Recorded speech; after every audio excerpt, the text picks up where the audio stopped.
नमस्कार मित्रों, मेरा नाम है आदित्य। आप देख रहे हैं एडवोकेट आदित्य यूट्यूब चैनल। चर्चा जजमेंट्स की प्रोग्राम का ये मैं 16वां पार्ट बना रहा हूं और अपने इस प्रोग्राम में मैं आपको हाई कोर्ट और सुप्रीम कोर्ट के जो भी मैट्रिमोनियल केस से संबंधित जजमेंट्स आते हैं उनके बारे में बताता हूं कि अगर आपका भी वैसा ही सेम मामला है तो आप इन जजमेंट्स को अपने केस में लगा के फ़ायदा ले सके। तो अगर आपने इसके पहले के पार्ट्स नहीं देखे हैं तो हमारे चैनल के प्लेलिस्ट में आपको एक चर्चा जजमेंट्स की नाम का प्लेलिस्ट मिलेगा। आप वहाँ से जाके इसके पहले के पार्ट्स भी देख सकते हैं। उन वीडियोज में भी मैंने काफ़ी अच्छे जजमेंट्स के बारे में बताए हैं कि अगर आपका भी वैसा ही सेम मामला होगा तो आप इन जजमेंट्स को अगर अपने केस में लगाते हैं तो आपको बहुत ज़्यादा फ़ायदा मिलेगा। तो उन वीडियोज़ को भी आप लोग ज़रूर देखिएगा और अगर आपका भी मामला वैसे ही है जैसा मैंने जजमेंट में बताया है तो इन जजमेंट्स को लगा के ज़रूर फ़ायदा लीजिएगा। आज के जिस जजमेंट के बारे में मैं आपको बताने वाला हूं वो 125 सीआरपीसी यानी मेंटेनेंस केस से संबंधित है, जिसे दिल्ली हाई कोर्ट के द्वारा 5 अप्रैल 2021 को दिया गया था।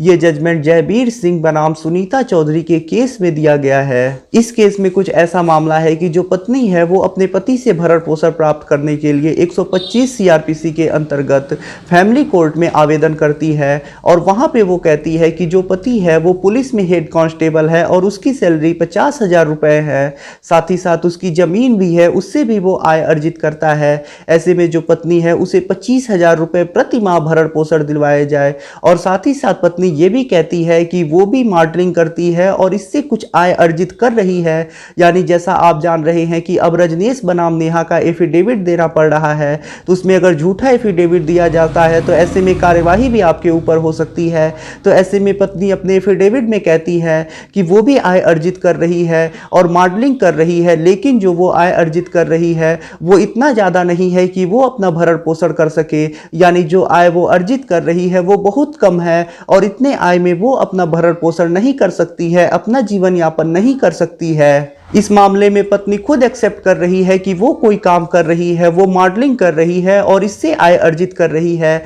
लेकिन वो जितना आय अर्जित कर रही है उससे अपना लालन पालन नहीं कर सकती है, अपना भरण पोषण नहीं कर सकती है। इसके बाद फैमिली कोर्ट पति से पूछता है, पति कोई ऐसा एविडेंस पेश नहीं कर पाता है जिससे ये सिद्ध हो सके कि पत्नी इतना ज़्यादा कमा ले रही है कि अपना लालन पालन कर ले, यानी खुद कमा के अपना भरण पोषण कर ले। तो पत्नी के ये चीज एक्सेप्ट कर लेने के बाद कि वो खुद कमा रही है लेकिन इतना ज़्यादा नहीं कमा रही है कि वो अपना भरण पोषण कर ले, ऐसे में प्रति माह 17,000 रुपए पति को भरण पोषण के रूप में अपनी पत्नी को देने का कोर्ट आदेश करता है। उसके बाद जो पति होता है वो दिल्ली हाई कोर्ट में रिवीजन लगाता है कि जो उसका मेंटेनेंस का ऑर्डर हुआ है वो गलत हो गया है। उसके बाद जो हाई कोर्ट है वो केस के सारे पहलुओं को देखता है और हाई कोर्ट खुद कहता है कि जो पत्नी है उसने खुद एक्सेप्ट किया है कि वो कमा रही है, मॉडलिंग कर रही है, लेकिन इतना ज़्यादा उसका आय नहीं है कि वो अपना भरण पोषण कर सके और पति की तरफ से कोई ऐसा एविडेंस नहीं दिया गया जिससे ये चीज़ सिद्ध हो सके कि पत्नी अपना भरण पोषण करने में सक्षम है।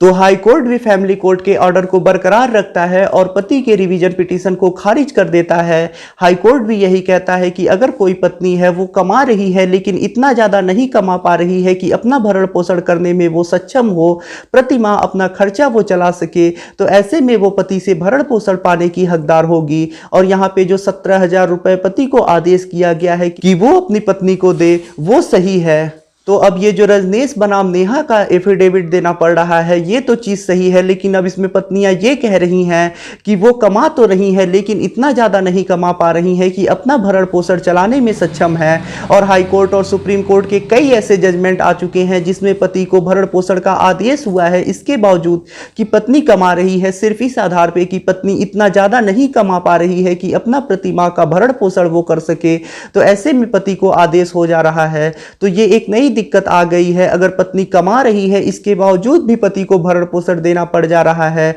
सिर्फ इस वजह से, और पत्नी के ये कह देने से कि वो कमा तो रही है लेकिन इतना ज्यादा नहीं कमा रही है कि वो अपना लालन पालन कर सके, अपना भरण पोषण कर सके। और इस मामले में भी यही हुआ है कि पत्नी कमा रही है, उसने एक्सेप्ट भी किया है कि वो मॉडलिंग कर रही है, लेकिन वो इतना ज्यादा नहीं कमा पा रही है कि अपना भरण पोषण कर सके। और इसके बाद पति को प्रति माह 17,000 रुपए भरण पोषण देने का आदेश हो जाता है। इस जजमेंट का लिंक आपको डिस्क्रिप्शन में मिल जाएगा, आप वहां से जाके ये जजमेंट डाउनलोड कर सकते हैं और पढ़ सकते हैं।